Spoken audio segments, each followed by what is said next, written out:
Hey everyone. Hope everyone had either a great weekend if you're watching this on Monday, or if you're watching this on Friday, will have a great weekend. Just a couple of important things about today. So first of all, I am not at school right now. You have a sub. Period 7, you have Dr. Sullivan on Friday. You are in locate 204, and then the other two amazing odd periods, you have Ms. Knight. Please treat these two ladies with the utmost respect. These two are very close friends. And if I discover that you are misbehaving in class, you will be doing a 3-minute TikTok dance, and they will be invited to watch you. So please make sure that you do not do that and behave and be on your best behavior. Alrighty, before we get started, just a couple of important things. Number one, your Filipino-Japanese mini quiz. That is going to take place if you're in the odd periods on Wednesday, on Tuesday. I apologize, on Tuesday, April 23rd. If you're in the even periods, this will take place on Wednesday. Okay, so Filipino-Japanese mini quiz. Again, the study guide is already posted on files in Canvas. You will have a 5-question multiple choice section and then a short answer question section where you have to use complete sentences to respond to each question. It should be pretty quick. You'll get 20 minutes at the end of class to do that quiz. Next, remember that homework week 15, if you're an odd period, is due on Monday, April the 22nd. If you're an even period, that is due Tuesday, April 23rd. Again, week 15 homework. Week 16 homework is now posted. Those in the even periods, yours will be due on April 29th. Odd periods, I haven't posted yours yet, but yours will be due on April 30th. And that will be released on Tuesday for the odd periods. Awesome. With that, let's get started with lecture. So last time, gentlemen, we talked a little bit about Filipino immigrants. We're going to finish Filipino immigrants today, and then we're going to start South Asian immigrants today as well. So first, I want you to review with your elbow partner some important concepts we learned about Filipino immigrants. First of all, I want you to discuss what is the importance of U.S. nationals? Why are U.S. nationals so important? What question was the United States grappling with? What question was the United States grappling with when it began to annex territories overseas? What did the U.S. want, per se, to give its citizens or not give its citizens? Take 30 seconds. Sub, if you could go ahead and pause this video really quickly, that'd be great. Awesome. If you answered citizenship, the United States had a question about citizenship, whether or not they wanted to grant citizenship to these individuals in the territories, you'd be correct, right? The insular cases were cases that allowed the Supreme Court to basically say Congress gets to decide. Congress gets to decide whether or not people in specific territories of the United States get actual rights, right? Or how many rights do they get? Fantastic. We also talked a little bit about labor, particularly agriculture and individuals in labor unions that were of importance. First, I want you to turn to your elbow partner and discuss, who is Larry Itliong? Why is he so important to the labor union movement in California? Again, who is Larry Itliong, and why is he so important in the California labor union movement? Go ahead and take 30 seconds to discuss. Sub, if you could pause this video.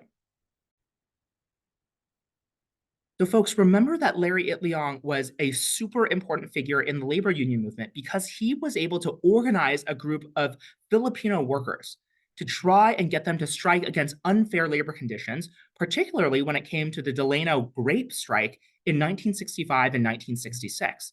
There, he allied with Cesar Chavez in order to sort of fight back against these unfair labor practices, right? And eventually, Cesar Chavez and Larry Itliong combined their two forces, right? Their two labor unions.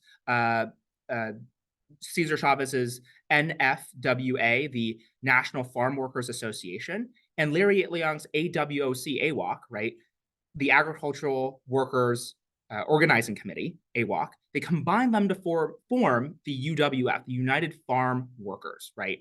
So at the end of the day, inter-ethnic solidarity. We see two ethnic groups come together as one to fight back against unfair labor practices. Fantastic. Given that we focus so much, right, on labor and labor unions, I want us to do a comparison contrast activity. Okay. So let me share my screen really quickly. We're going to share a little whiteboard.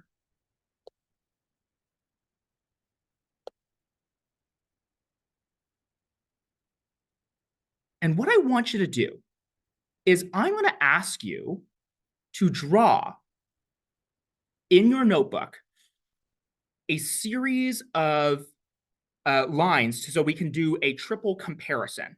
A triple comparison. Alrighty, gentlemen. What I want you to do is I want you to go ahead and in your notebook, draw this exact diagram. It doesn't matter which side you have the Jewish and Irish workers on or the Mexican workers, as long as Japanese and Filipino workers are in the middle. So go ahead, take about 15 seconds, recreate this in your notebook. If you could just pause this here so that students could recreate this and give them a little second. Great. After you've created this diagram and this little comparison chart in your notebook, this is what I want you to do. I'm going to give you 4 minutes to find as many similarities and as many differences between these three labor union or labor groups as possible. Okay. So in the upper section, we are going to label our similarities. In our lower section, we are going to label our differences. Okay. So your job and your task is to work with your elbow partner, is to come up with as many similarities and as many differences as possible. I'll give you a little start, right?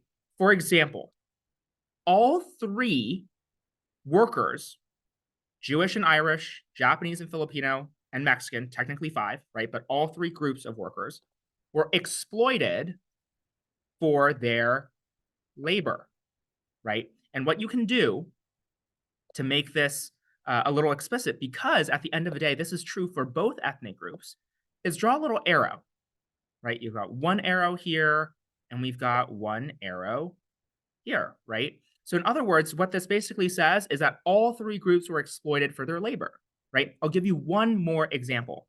For example, Japanese, Filipino, and Mexican workers all worked or tended to work in agricultural fields, right? So they focus on agriculture and worked in agriculture. So you're going to write that similarity right here and then draw a line to show that it is also similar to what Mexican workers did. Okay, so go ahead, take 4 minutes, work with your elbow partner, come up with as many similarities and as many differences as you can. We'll go over together as a group. Go ahead. Sub, if you could pause this video to let them compare and contrast for 4 minutes. Alrighty, so what are some similarities and what are some differences between all three of these major groups? Well, let's start with some similarities first, right? So we already know that they were exploited for their labor, right? Many of them not paid very well, many of them having to work long hours. We also know that, for example, Japanese and Filipino workers and Mexican workers also primarily worked in agriculture, right? We also know that all three of them formed labor union groups, right? They all formed labor unions. And we can see this, right? We can see this through a whole bunch of inter-ethnic solidarity movements between the Japanese, Filipino, and Mexican workers, right? So, for example, Japanese and Filipino workers formed the Hawaii Laborers Association, right? The HLA. We see that the Japanese and Mexican workers formed the JMLA, right?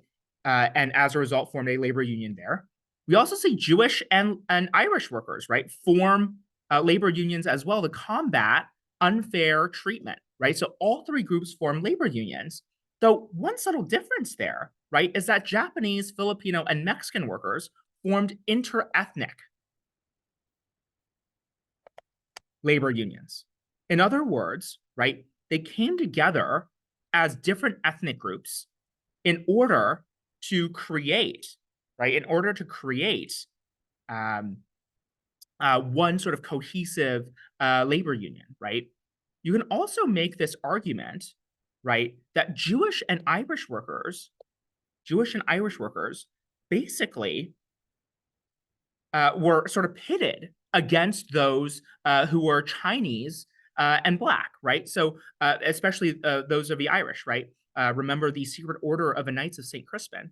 So, at the end of the day, right, Jewish and Irish workers, they were sort of pitted against the Chinese, Blacks, and other ethnic groups.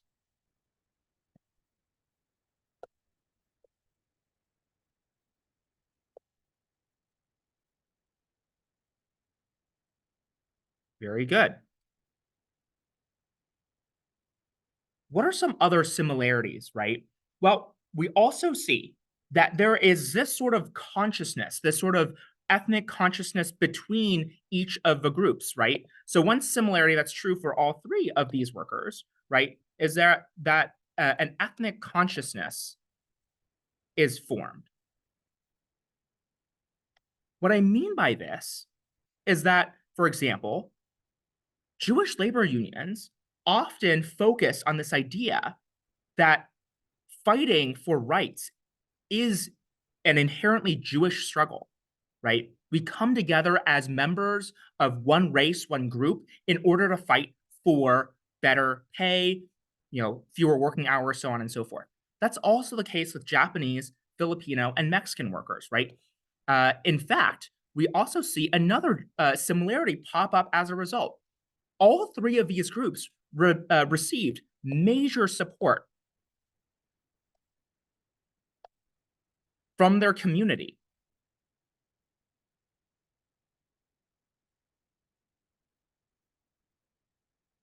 One good example of this, right, is remember when the Japanese began to strike, the retail association, as well as doctors in Hawaii, gave the Japanese workers free healthcare, right? Jewish workers, when they struck, the labor union gave them huge healthcare and support and education, right?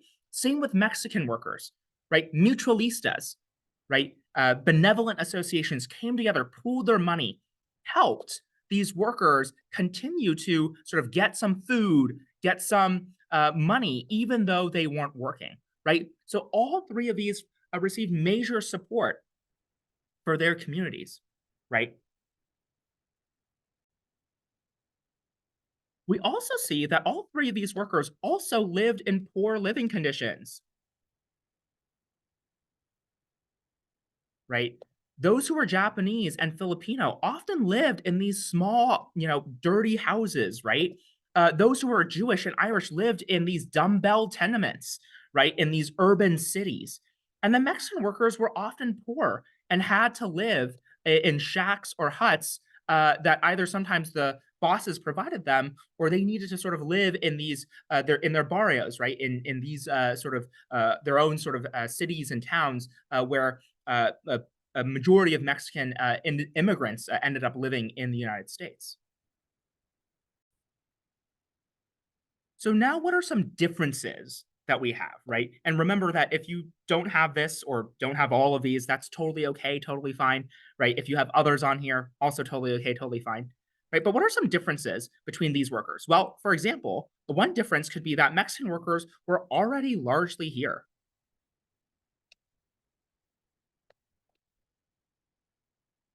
Remember that as we sort of annex, right, California from Mexico, right, many of these Mexican workers eventually sort of stay in these lands, end up losing their land, and now have to work in the fields, right, on their own native soil, right?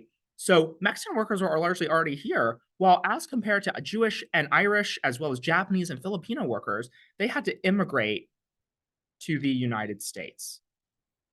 We also see a slight difference here as well, right? We know that Filipino workers are US nationals, right? Filipino workers are US nationals. That's different from Mexican, Japanese, Jewish, and Irish workers, right? At the end of the day, Jewish Irish workers had to fight to gain their citizenship. They assimilated into America, right? Japanese individuals were not given citizenship. right? Mexican workers, on the other hand, were promised the same rights as those in America, but unfortunately, that wasn't a promise that was very well kept, right? Another great example of a difference is that Jewish and Irish workers were white, right? This allowed them to use their skin color, their whiteness as a tool in order to assimilate into the United States, right? At the end of a day, Jewish and Irish workers were able to sort of blend in, right, assimilate into the United States as compared to Japanese, Filipino, and Mexican workers who had different skin colors and were never really truly seen as American. Fantastic. Let's now move on to our second activity. Subs, there are some articles, some important articles on the teacher's desk, or if I directly handed it to you on your own teacher's desk in 204. Couple important things. We're just going to pass out the article about nurses from Berkeley. If you could please pass out the article from nurses or about nurses from Berkeley, that would be great. Alrighty, folks. This is the big question that I want us to answer. We're going to learn a little bit about why there's so many Filipino nurses in the United States. And to answer this question, what we're going to do is we're going to go ahead and read this important article. Why are there so many Filipino nurses in the United States? As you're reading, folks, I want you to find two causes. Two causes. Remember, X causes Y.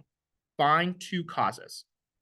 And then I want you to find some effects of that cause. It could be one effect, it could be multiple effects, but explain how X thing leads and results in Filipino nurses coming to the United States, right? So find two causes, find some effects of each cause. Subs, if you could give the students about 8 minutes to read this article, that would be great.